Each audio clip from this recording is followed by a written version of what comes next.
Great. So I'm going to I'll just go through the participants here and just ask you to introduce yourself, and then we'll get started. Again, my name's Jennifer Pollum. I am a senior transportation planner with the Shasta Regional Transportation Agency, and I'm the project manager for the Salmon Runner intercity bus service. Michael, do you want to introduce yourself? Yes, I'm Michael Cooker. I'm an associate transportation planner here at SRTA, and I'm kind of assisting Jen by running the backstage on the meeting. And will you be able to unmute each person individually? Yes.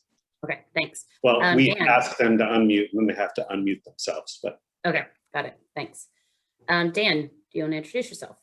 Yeah, hi, Dan Little, Executive Director for the agency, and thank you for coming on short notice. We wanted to do something right away in the wake of our board meeting on Tuesday, just to give people extra time to talk about this important service. Great. Thanks, Dan. Brendan? Hello, Brendan Ravan. Just kind of interested in this project in general. Some of you may recall me as well. You look a little different, but yes. Great. Okay, David Ledger. Okay. Well, my name is David Ledger. I belong to a number of environmental groups in Reading and actually national, and I just wanted to learn more about the program. Okay. Thank you very much.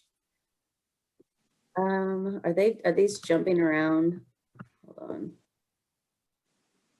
David went up. Ed Merrick. Can you unmute yourself, please? Tricky. I'm a resident of East Shasta County. My name's Ed Merrick. And if anyone else has Frontier DSL, I had a little difficulty with the sharing option.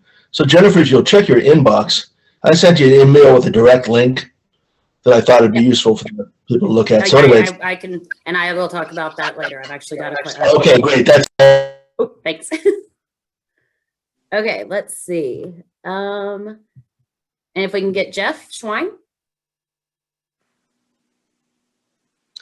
Hello, Jeff Schwein. I'm a transportation planner for Green Dot Transportation Solutions. Howdy, Jeff. All right. Hopefully I'm not missing anybody because these names are jumping around. Jill H. I might know you as well. I am Jill Hauser. I am a teacher here locally, raised children here in beautiful Shasta County. I've been here 40 years, struggled with public transportation ever since our children decided to go to the University of California in the Bay Area and continue to live there. We are all supporters of public transportation and have struggled with the route to the Bay Area for a very long time. And I have been a long-time supporter of public transportation in our area, and especially the Salmon Runner. Thanks, Jill. Okay, I have Jay Kinney. I might know you as well.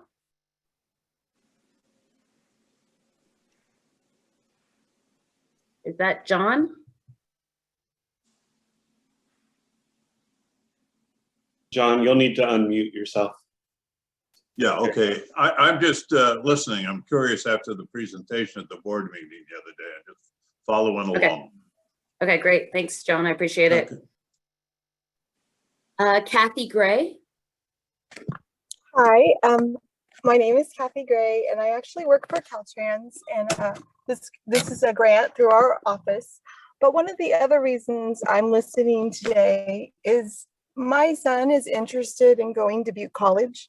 So I sort of thought that he could ride this particular part, and then he could ride the B line from that location. So I'm also interested personally too. Thank you.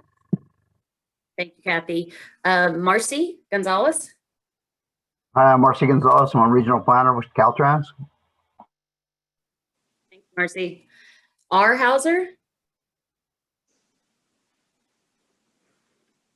If you've remember to unmute yourself.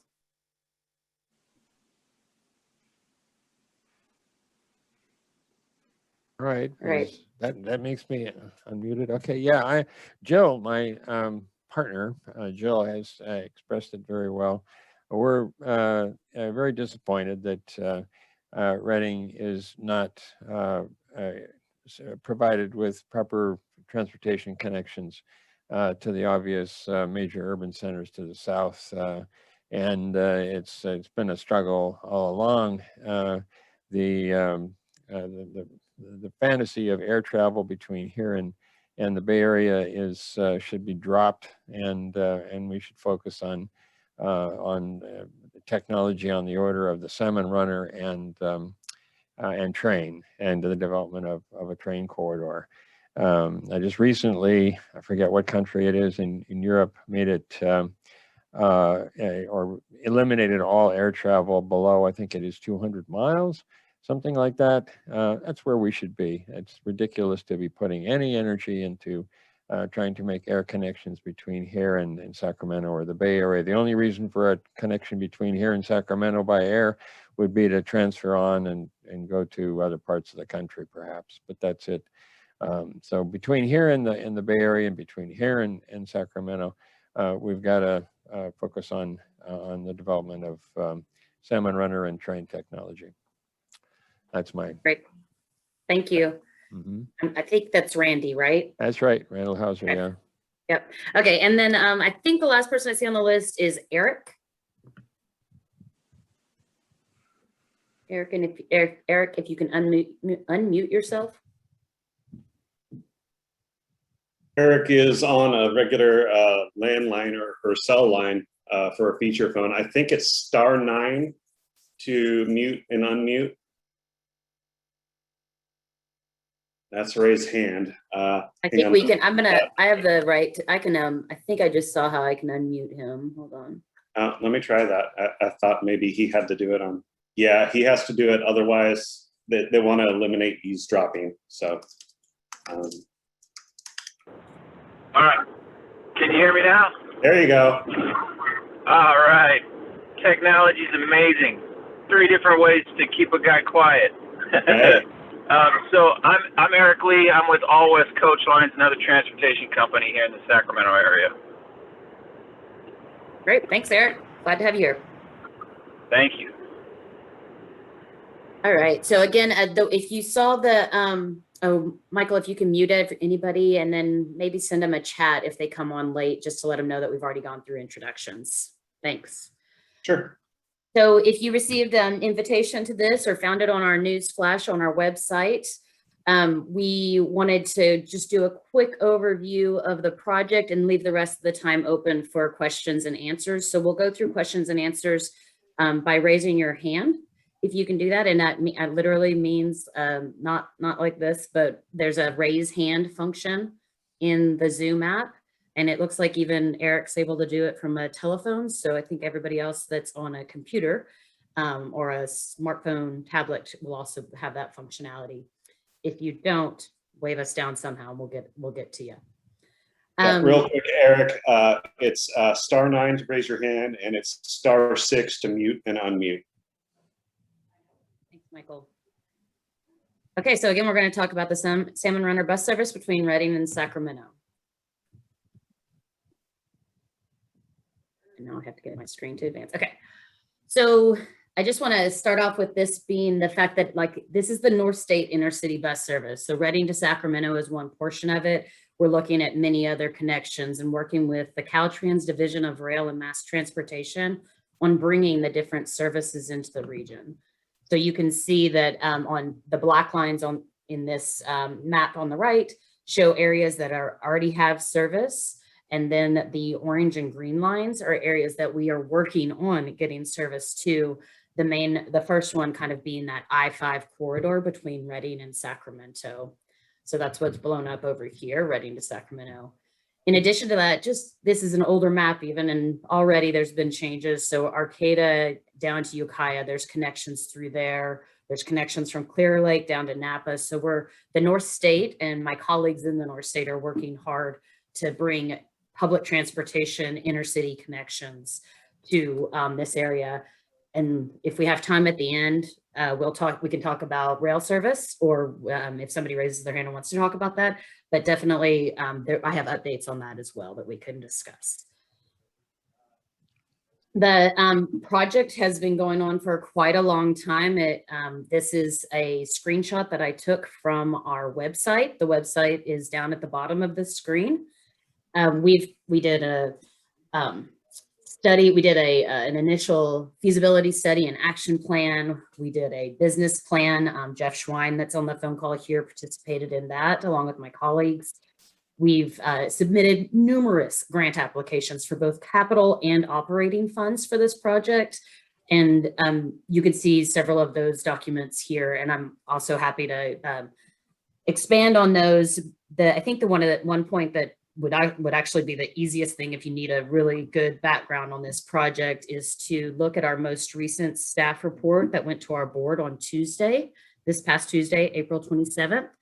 One of the attachments to that is a history of everything that has been done on this project and presented to our board. I should say everything that's been presented to our board, because I've done a lot more than that, and so have my colleagues here. So there's 16 different staff reports that you can read about this project, and they're all hyperlinked to take you to the spot on our website, the SRTA website, and they should just open up for you. So please review those if you have any additional questions. Okay, I wanted to, let's see if we can do this. Okay, I want to go ahead and launch a poll just for a little bit of fun right now and get you guys involved in this. So go ahead, and there's 3 questions in this. Go ahead and answer those, and then we'll get back together and talk about them.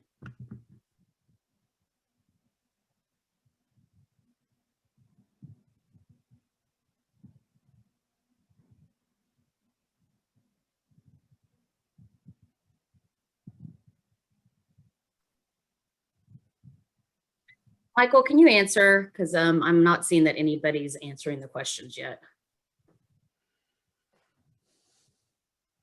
I believe because I'm a co-host, it's not going to let me. Okay, Dan Little, can you try?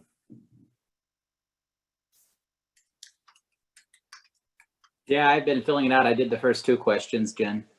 Okay, maybe it waits until everybody's fully done. That must be it. I don't think it's live polling. And you do have to remember to scroll down to hit next.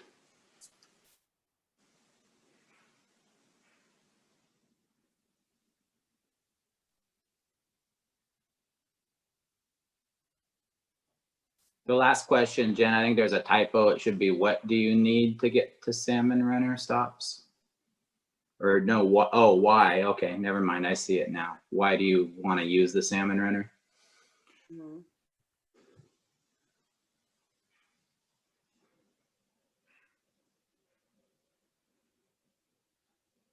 I'm sorry, but if you can hear me, I lost my poll. And when I hit raise hand, tell you that, it wouldn't allow me to vote. When I hit raise hand, I lost the poll itself. So I'm out of it now. Oh, okay. If you can put it back up there, I'll try it again. But you know, I'm seeing it right now, so I don't know how to send it back out. Mine got lost temporarily, and there was a button up top that said poll in progress. And if you hit that, it should restore questions. No, I got just you were viewing Jen, Pollen's screen, and options, and I got project documents up on the screen now. Anyway, number 1, Sacramento. I didn't see the other 2. Sacramento report. It looks like a bar chart and says the word polls underneath it. Bar chart. It looks like 3 vertical lines. It sounds like Ed is on an iPad, just like Dan. So you may need to tap the screen, I think, to bring up the controls. Is that correct, Dan? Yes. Actually, I'm on a Chromebook. Okay. And don't see which of the project. All I get is project documents. That's all options I have. So it's all right. You're just going to lose. Again, Sacramento Airport was my number 1. If you want to throw that in, the other 2 are. Okay. Thanks.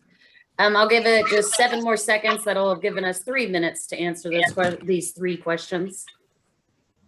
And we can take a look at this. Okay, I'm going to go ahead and end polling. We had 9 of 11 responding. Let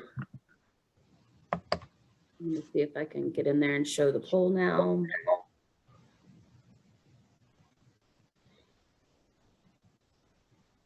There are results. Here we go. Are you seeing the results? Yes. Okay. It came up and said there was an error. So the first question was, if you can mute everybody yourselves, that would help. The first question was, where are you most likely to take the Salmon Runner? I was kind of interested in this because of the grant applications we were filling out today. So we've got Chico, I'm thinking I might know who that is, downtown Sacramento, and Sac Valley Station all tied up. And the most popular one being the Sacramento International Airport. And if I believe that was Ed talking, if he contributed, then that would be another one for that. The next question here was, why do you most want to use the Salmon Runner? And we've got 5 people saying that they choose to use public transportation. Another one that says they don't like driving I-5. 2 that want to use zero emission transportation. Great. And then somebody I think Dan, no, I'm not going to guess. Somebody really likes the cool name. Okay. Last question here was, why do you need to get to the Salmon Runner stop? So I didn't care which one you were going to, just why do you need to do them? And looks like the biggest one is actually 4 for vacation. 4 out of 9 said for vacation. And the other 2 top respondents, 3 for work and social visits. I didn't get shopping in there, so that's interesting because I definitely got a lot of interest in IKEA when we did this before. So it wraps up that first poll, and then we'll do another poll in a little bit.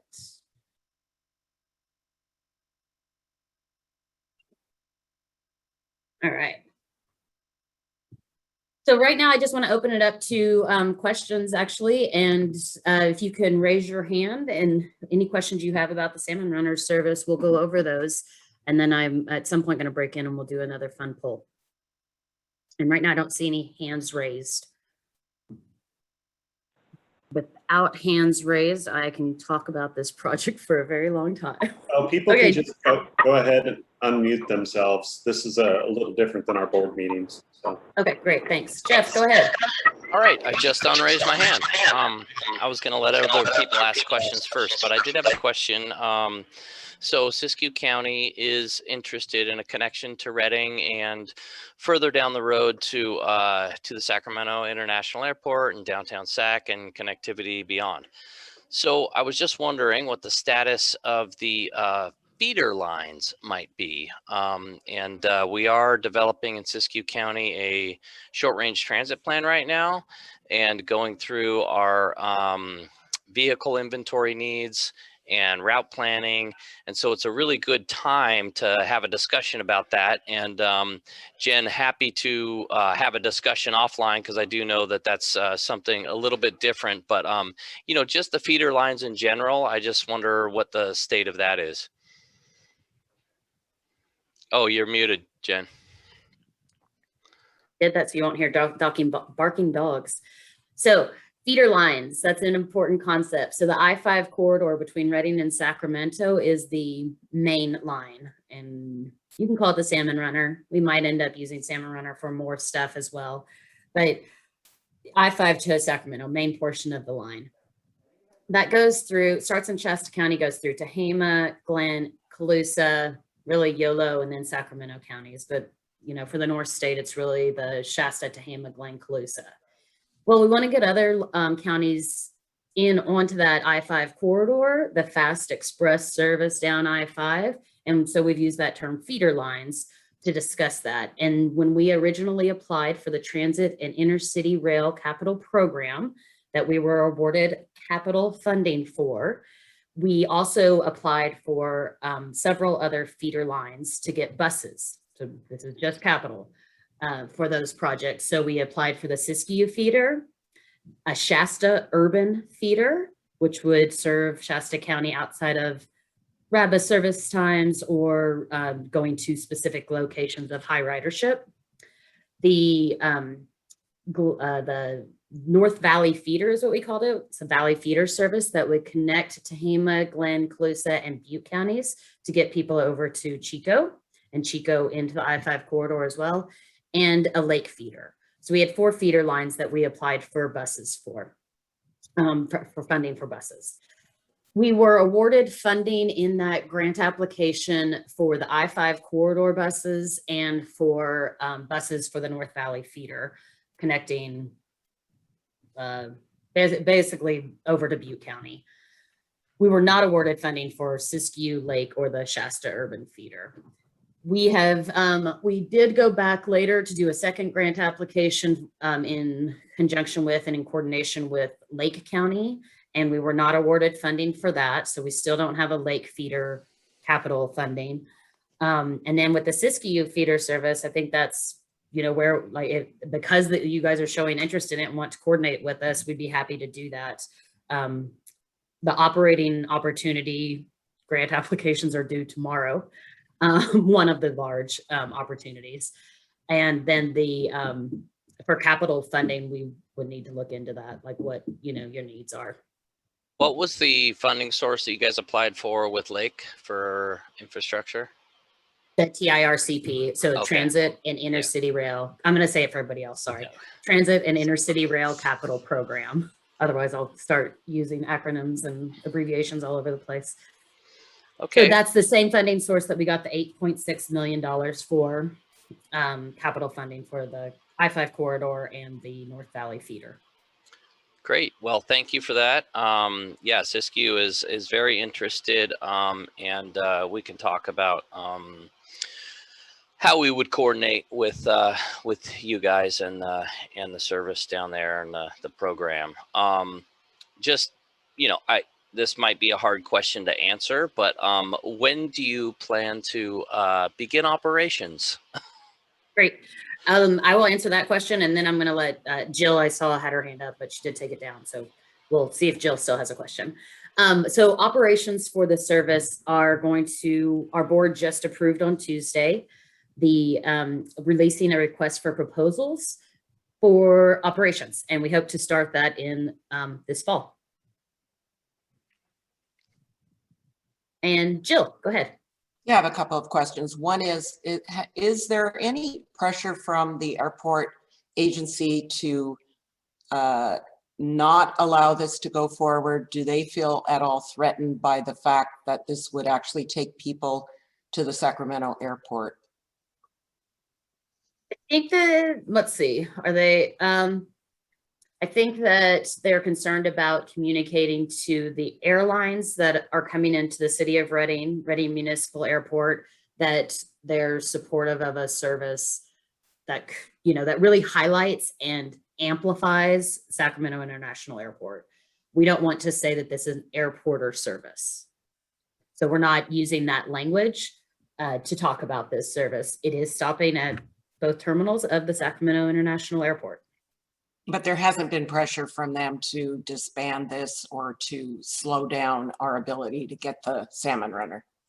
No, it actually initiated with the Reading Municipal Airport in 2014 or 15, I believe. They actually came to us when they were losing service. We used to have quite a bit of service at the airport. They lost a lot of service. Then they came to us and wanted to do something with TSA, actually, where you would board the bus and already have been through security. Like, it was kind of, you know, big ideas, right? Like different kinds of ways to approach this.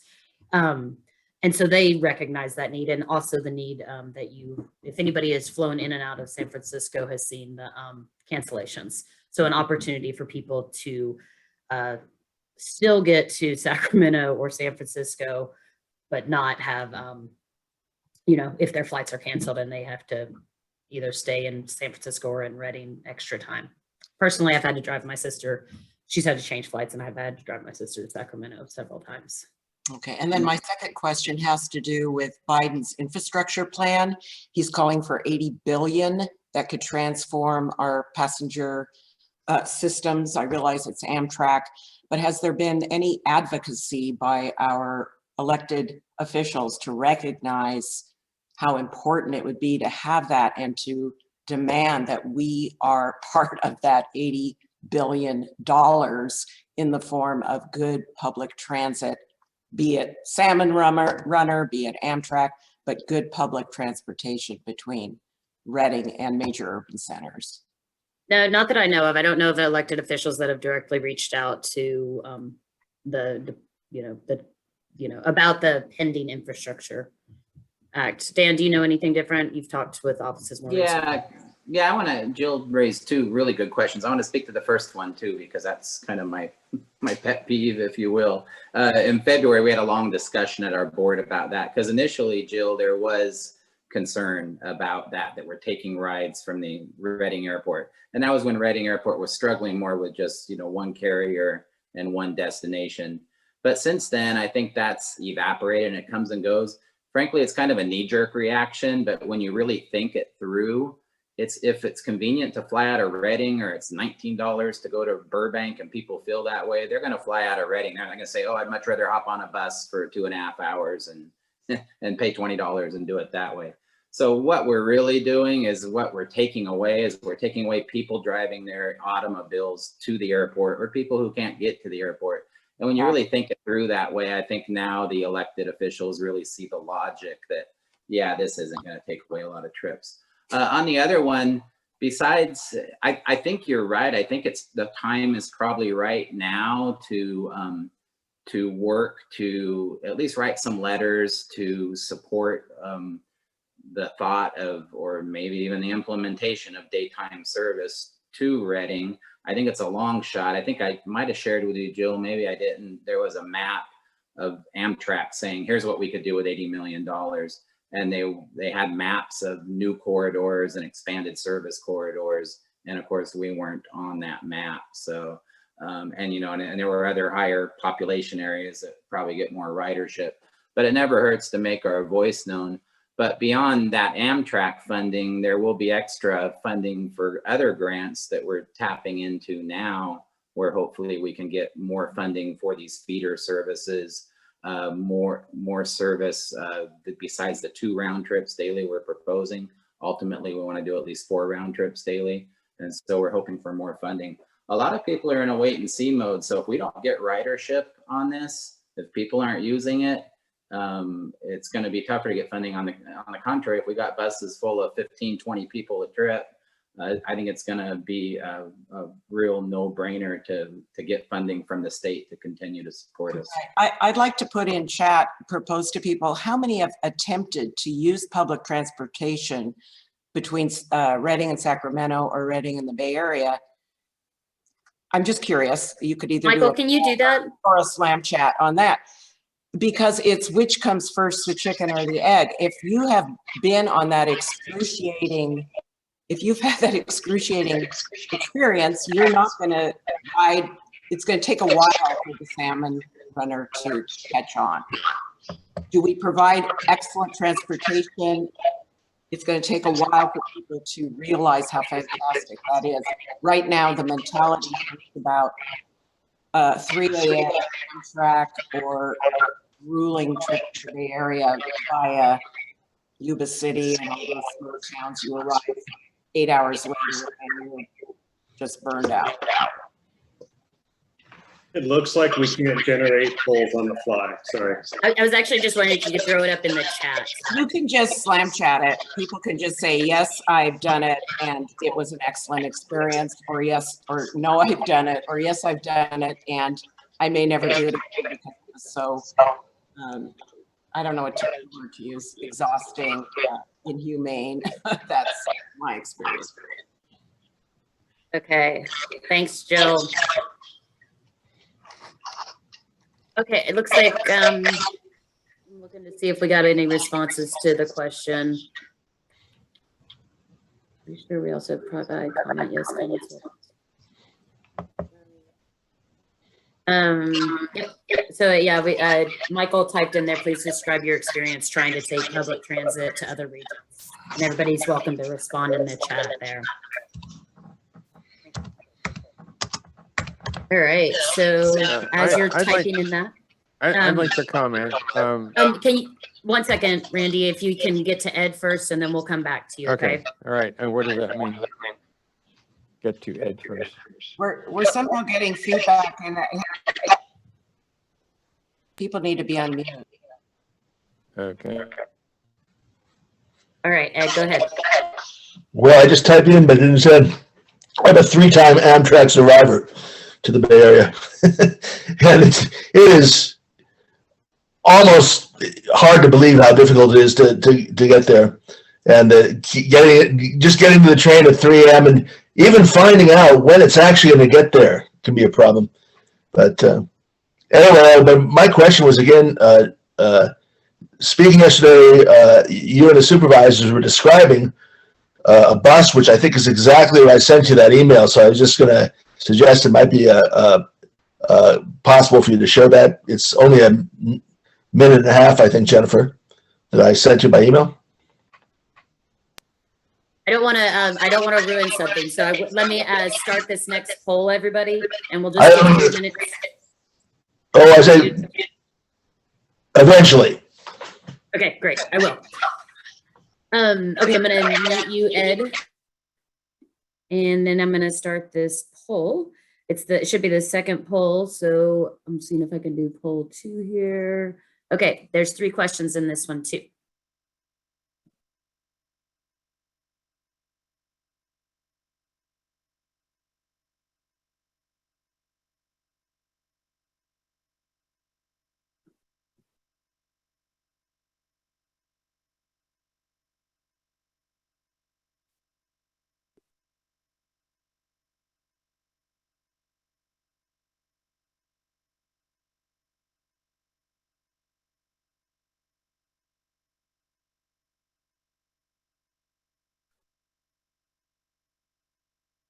Looks like I snuck one in there. There's 4 questions.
Just under 1 more minute.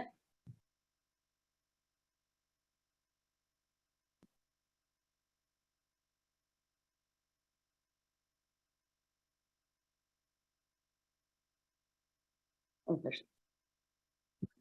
and now I see that I have 5 questions in there. I did good.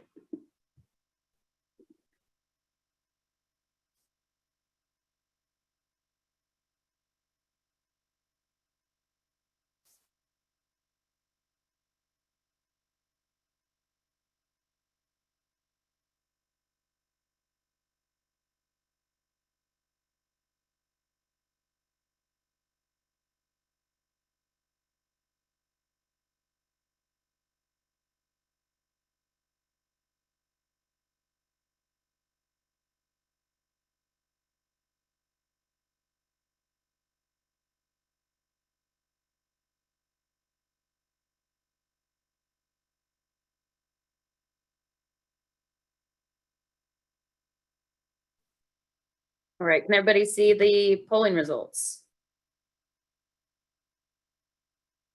Can I get a head nod from Randy? You're the only person I'm seeing. Can you see the polling results okay? Okay.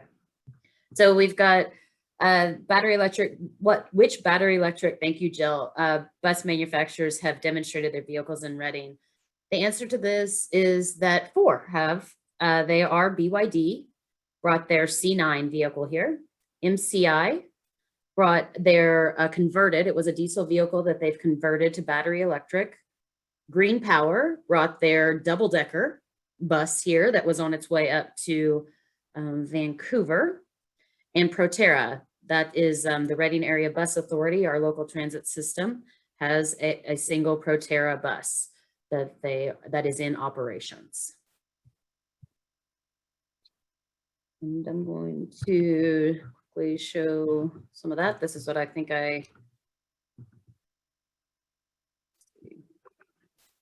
so we've got this is when the BYD first came up. We did want to take it up 299 to make it climb the hill out of Reading and up into the visitor center at the Whiskeytown Environmental School, or sorry, Whiskeytown National Recreation Area. If you could see from this, we are looking for motor coach style vehicles, not low floor transit buses. These buses that we're looking to use on the Salmon Runner service should be much more comfortable and be a train-like experience.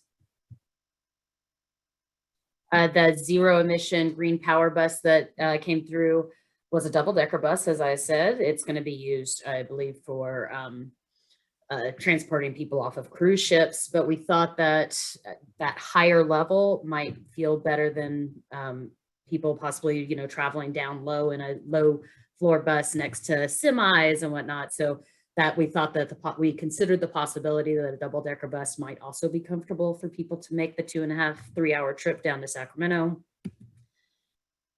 MCI brought their converted diesel conversion battery electric bus up here. This one's pretty interesting. It's called Low Entry. It's a unique design that they've done. If you ever want to talk to me about it, we can go over that, but it is interesting for ADA access. And then the other option, we really are pushing for or trying to use a zero emission electric bus on this service.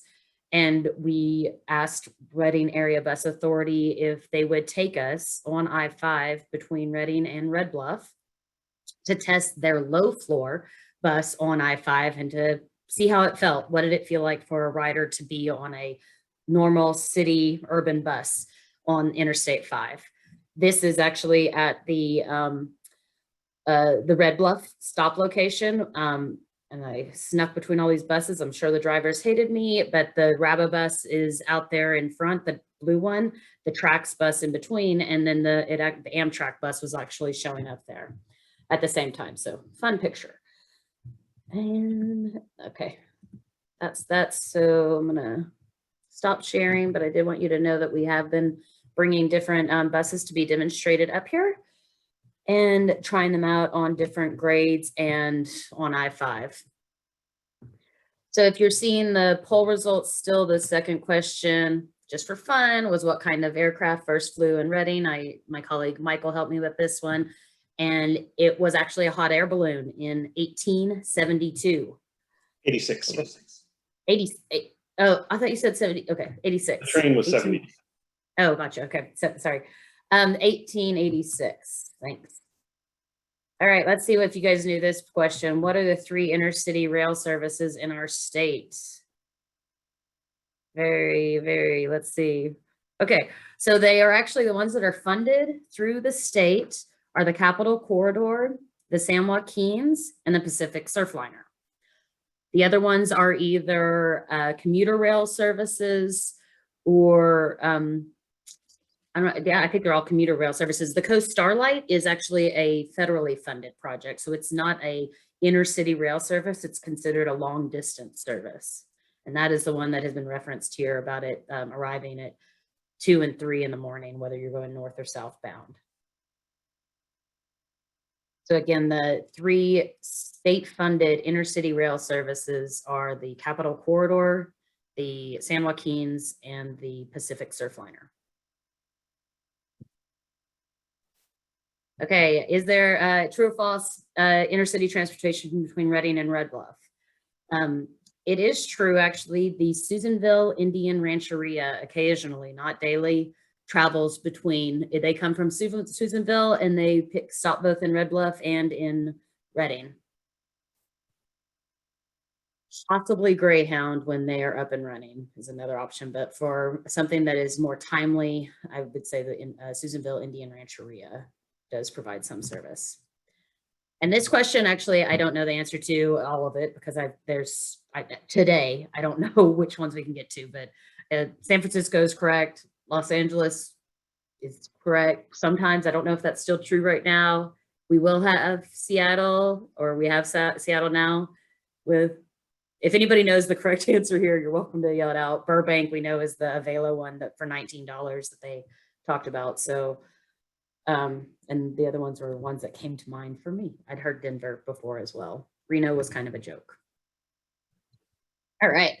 So just wanted to share, have a little fun with transportation and the things that I've learned while I've been working on this project. It looks like Ed has his hand raised again. Ed, if you want to unmute yourself.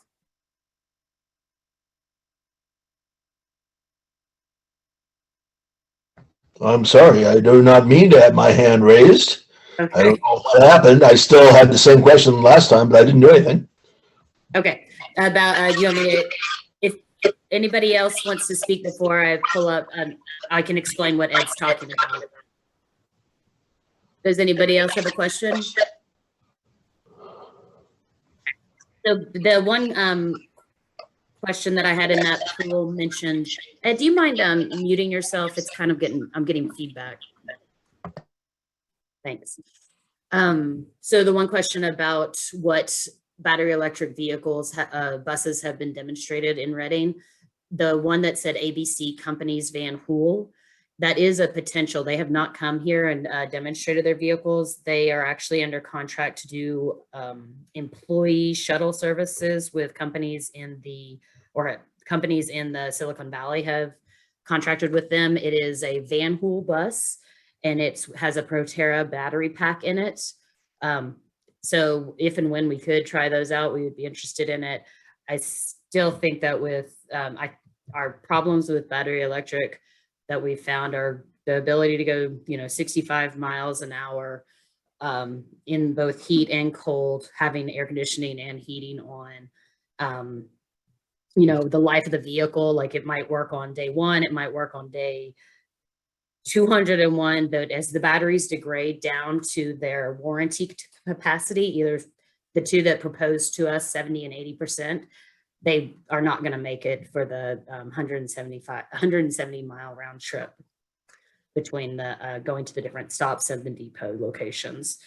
So right now we are looking to, we're going to be changing our scope of work, working with the Division of Rail and Mass Transportation on our Transit and Intercity Rail Capital Program Award to change that over to a hydrogen zero emission motor coach. And we do plan on starting the Salmon Runner service again this fall. There was a question in the chat about that. It was about whether, what vehicles will be used or if it'll be zero emission. That's up. I can say this flippantly, I guess. That's up to the provider. We're not buying vehicles until we can get those zero emission ones. We are, they will be providing, whoever the operator is will be providing the motor coaches, and the motor coaches will likely be diesel vehicles. Nothing. Yeah. Anybody else?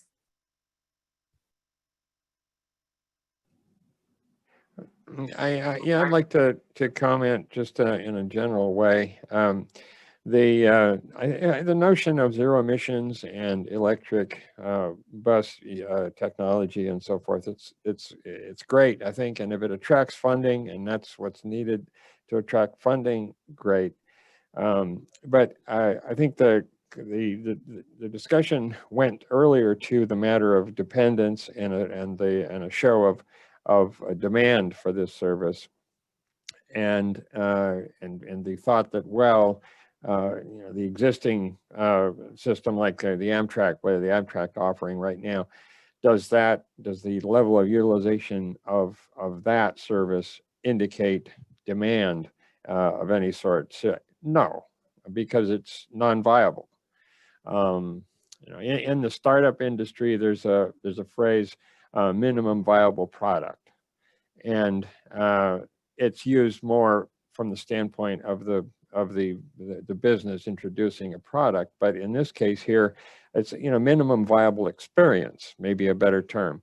What is the minimum viable experience to properly test the need for and to attract a serious interest in supporting, like the state, let's say, connections between Reading and I'm most interested in the Bay Area. Well, it's going to be only once we've established a minimum viable experience. Then we're going to have some real data to go to the state with. And so the effort now, I think the focus needs to be on achieving that. And that means if it's diesel, it's diesel.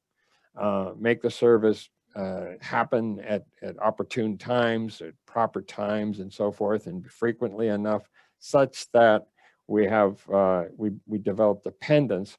And once that dependence is there, then there's the potential for people to even begin to think about turning away from their cars. I mean, it's got to be that 98% of the need is now being served by cars, by personal vehicles, to get to the Bay Area. Right? That's what we all do. So until there's a service that's a minimum viable experience, we don't know, we don't have anything to work with. So we got to focus on that, I say. I agree, and I think that actually the state agrees with that concept because of their offering to fund. If I can share my screen again, this was the big news that we shared at the meeting with on the 27th with our board.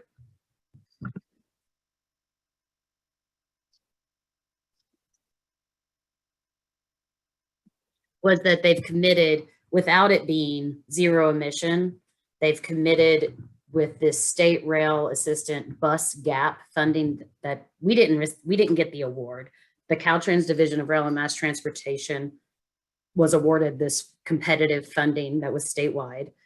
And they got close to $1 million, and they're giving us about half of it to determine if this service is viable. They're doing, you know, it's for a 2-year pilot project.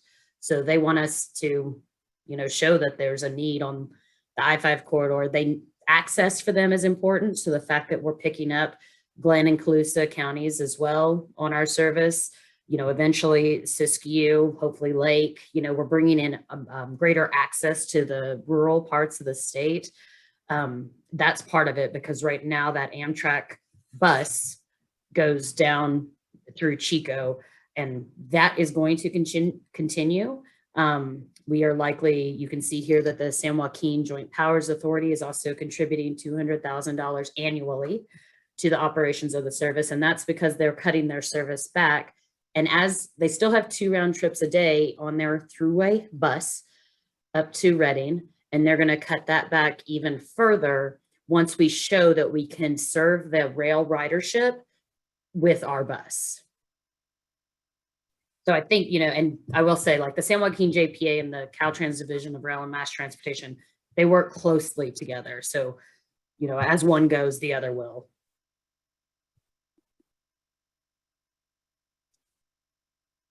And then this is the last thing that we showed at that meeting, unless somebody has their hand raised, was that we are going to start out with 2 round trips daily along the I-5 corridor, open to everybody. It's not restricted to rail passengers. And another thing that I think is really neat about the service we're going to be offering is we're going to be implementing the California Integrated Travel Program. So hopefully right at kickoff of the service, it'll be a tap to ride. If you have a credit card or debit card that has the RFID on it, then you can pay by tapping to ride. So that's kind of a technology. That's something the state's doing, trying to make it just easier across the board for public transportation users to get on buses. And I'm looking now to see if anybody else has any hands raised, or anybody had any questions. Hi, Jen, it's Kathy Gray. Hey, just want to note, when I do attend a lot of the agency meetings, one of the things that does get brought up a lot, just during their unmet needs, but often it's not something that they're going to do. But the people that are in Red Bluff want to go to Chico to go to school. And then some of the Red Bluff people want to go to Shasta College. So, especially if those locations, that could work for, it definitely could help some of that. The people that are the education side. Yeah, and we've this service when we start out is likely just gonna for simplicity's sake use existing bus stop locations that where the downtown transit's in Reading, and then the bus stop location that you saw an image of earlier in Red Bluff, a place in Orland where the buses stop. But they're not what I would consider high amenity locations, such as an education facility. So we have when we initially started, and part of our business plan did look at working with community colleges as possible stop locations.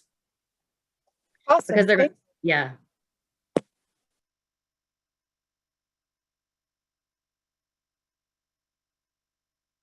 Jill's asking, will the fall service stay on I-5? Yes, or follow the Amtrak bus connector route through Chico.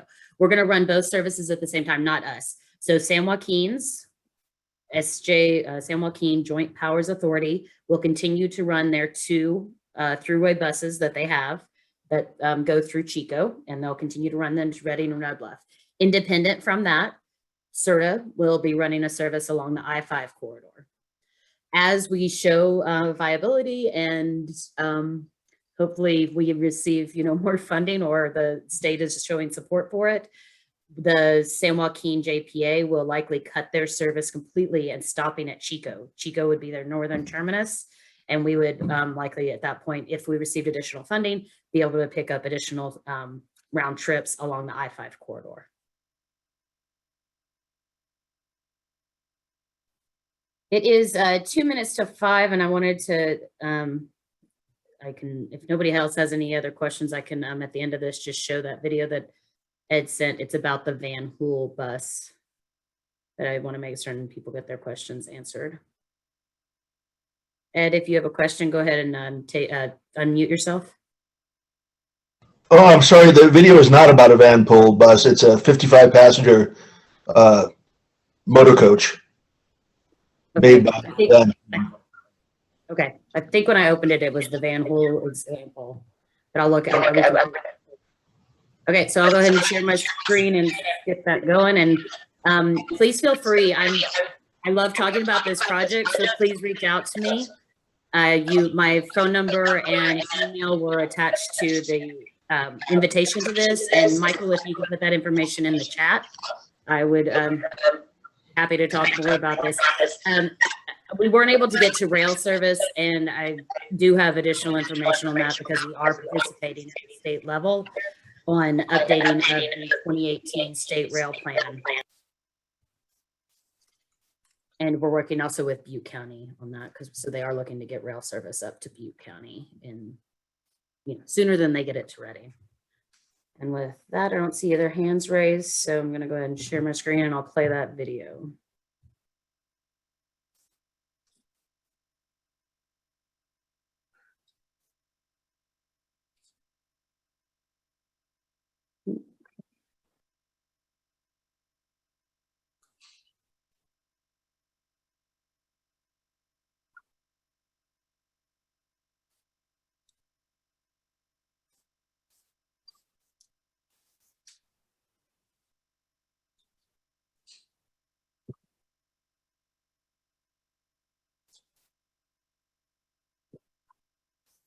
I don't know if it's this one. This one says it's 17 minutes, so I don't want to.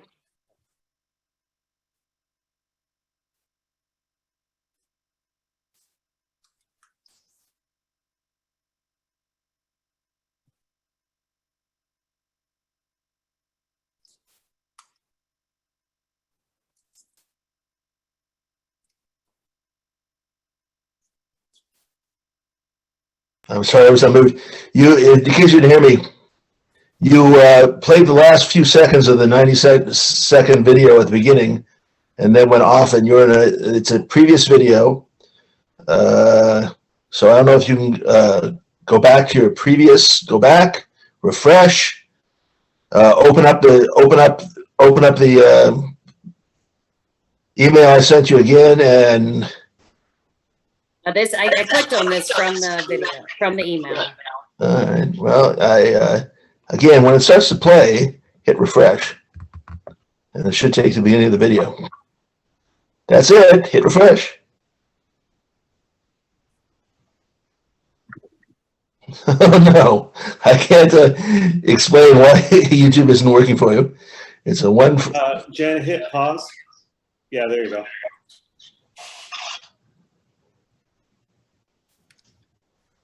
And play. It's Are